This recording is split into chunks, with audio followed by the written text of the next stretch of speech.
Thanks for joining us, everybody.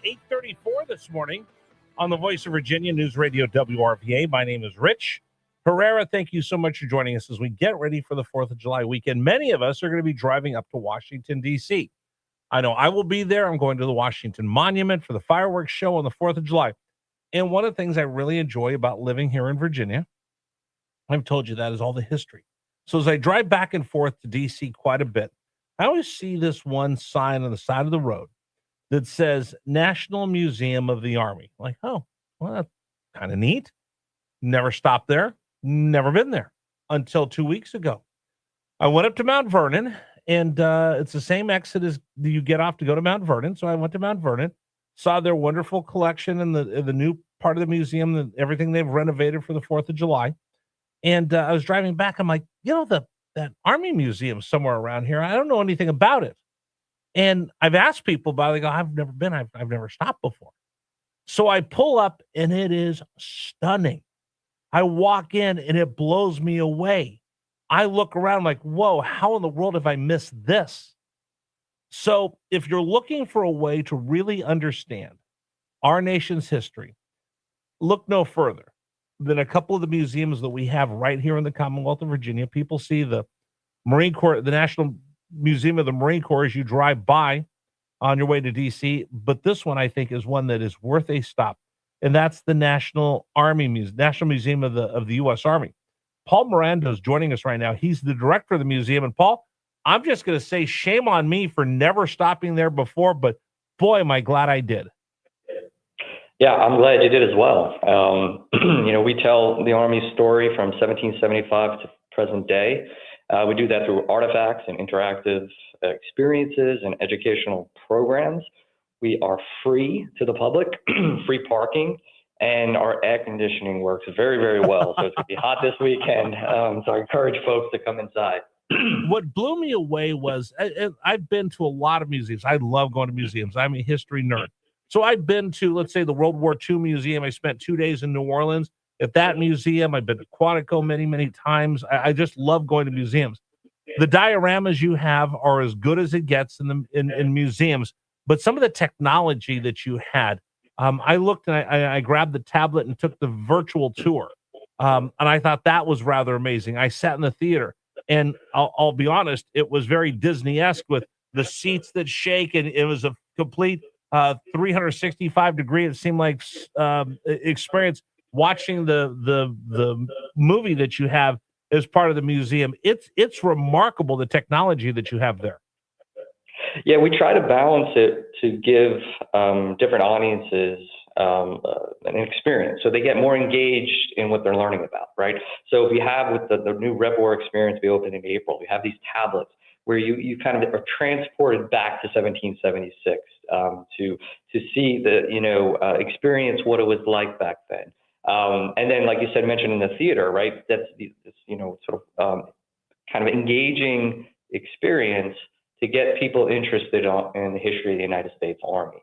And we don't overdo it. We want the artifacts, we want the personal stories to shine through, but we use technology, and I think in a very clever way, to get just people engaged into the storyline. So when you meet somebody for the very first time that comes to the museum, I imagine there's school kids that'll go on a field trip. There's adults like me that love history. But then I know, and I saw, and I thanked a lot of veterans that were there for their service.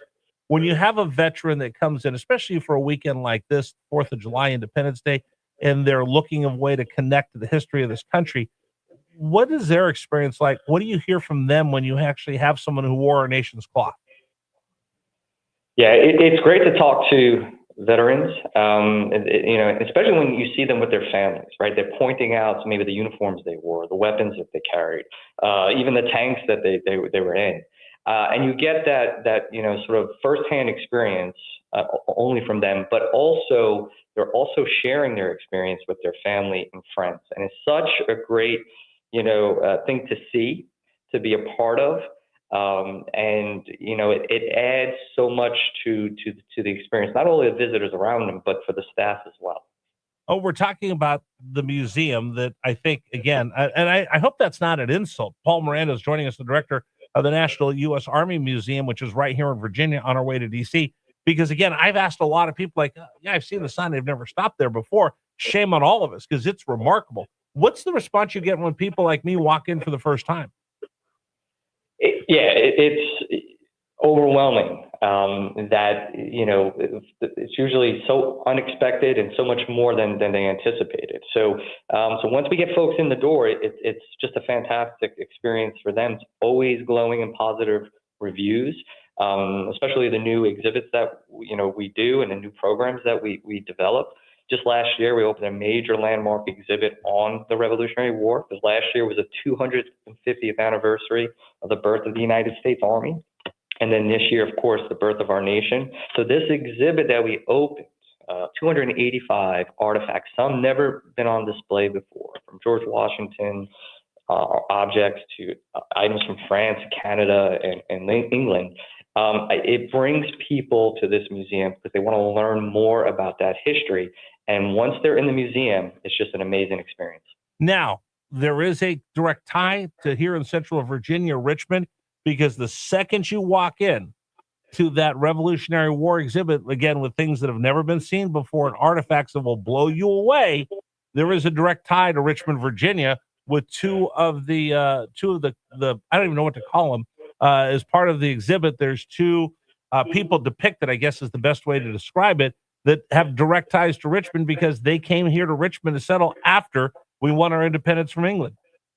That's right. So those realistic cast figures you're talking about, Anna Maria Lane and John Lane, husband and wife, who essentially fought together during the Revolutionary War. Typically, women followed, like camp followers, but Anna Maria actually dressed as a soldier and got on the battlefield. And one of the very few women to actually be given a pension for her service in the war. And like you said, yes, they did settle in Richmond after the war. So these cast figures, they kind of come to life. Yeah. It's a great way to show, what they would have looked like, what they would have worn, what the weapons or things what they've carried. And it's been very, very effective with our visitors. Paul, there's always something that I find when I go to a new museum, a story I didn't know. Is there a great secret that you have in your museum that people find out once they come in there? Is there an Easter egg? Is there something that people walk out like, I did not know that? Well, I think a lot of people don't realize how involved the Army has been in society, right? Some of the medical innovations that we take for granted for today actually developed in the Army, or sort of transportation and technology. The Army was interested in the Wright Flyer, the Wright brothers, and in fact, the Army was the first institution to purchase a Wright Flyer from them. Wow. And so because the Army was interested in what aviation could do, right? From maybe moving supplies, moving people, of course, engaging in combat. So I think that's something that a lot of people probably didn't know of, and when they come to the museum and see a replica of the Wright Flyer, they're always amazed by it.